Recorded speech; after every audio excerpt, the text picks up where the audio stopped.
en matière de publicité extérieure. Et nous pensons que les règles, il faut les respecter.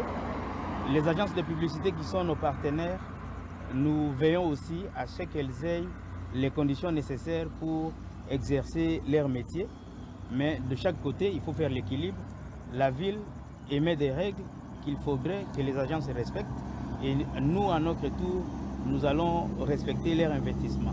Donc là, nous sommes en train de démanteler les panneaux qui ont été implantés en violation du communiqué interdisant les implantations.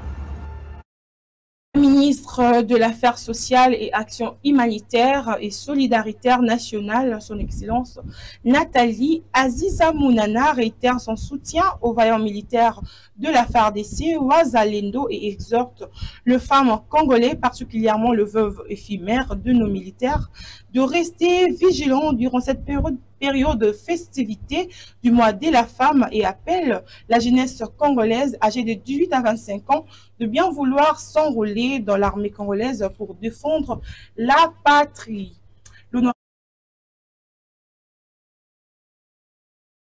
A promis aux habitants de Lemba, particulièrement ceux du quartier Lemba-Foire, qui sont passés lui voir pour plaider concernant la mort qui a frappé un monsieur sous la pluie d'hier. Elle a promis de repasser ce jeudi ensemble avec quelques collègues députés provinciaux pour intervenir rapidement sur ces dossiers. Le directeur général de l'ARSP, Miguel Kachala Katem, dans sa casquette du grand notable du Haut-Katanga, il a accompagné le président du Sénat, Jean-Michel Samalou Kondé, sous la démarche évoquée par le président de la République porte sur l'enrôlement massif de jeunes dans l'armée congolaise. Suivez.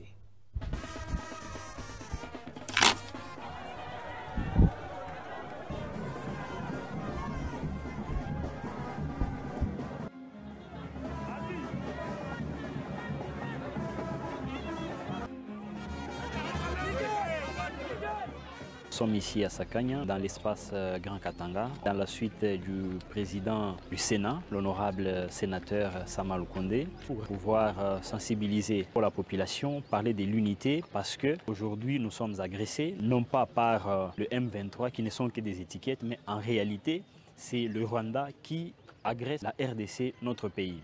Vous avez suivi ce que l'honorable Samalou Kondé a dit. L'objectif est que nous devons d'abord être dans l'unité parce que et si nous sommes divisés, on ne saura pas faire face à cette agression. Aujourd'hui et demain, le pays aura besoin de nouveaux généraux, de nouveaux colonels, de nouveaux lieutenants. Le chef de l'État, Félix Antoine Tshisekedi Tshilombo, a fait cet appel afin de pouvoir rajeunir notre armée et que nous puissions avoir une défense qui va protéger la nation, la population et tous ses biens. Cette guerre, vous voyez à Goma, vous voyez à Bukavu, le tissu économique de ces contrées est en train de se dégrader tous les jours. On n'a plus besoin de faire marche en arrière, on n'a plus besoin de reculer de 10 à 20 ans. Encore, il y a beaucoup d'efforts qui ont été fournis sur le plan économique. Nous devons être derrière les chefs de l'État afin de pouvoir défendre notre intégrité territoriale. Il y a 30 ans que nous avons subi cette guerre, les chefs de l'État veulent y mettre fin une seule fois pour toutes et toute la population est appelée à pouvoir l'accompagner.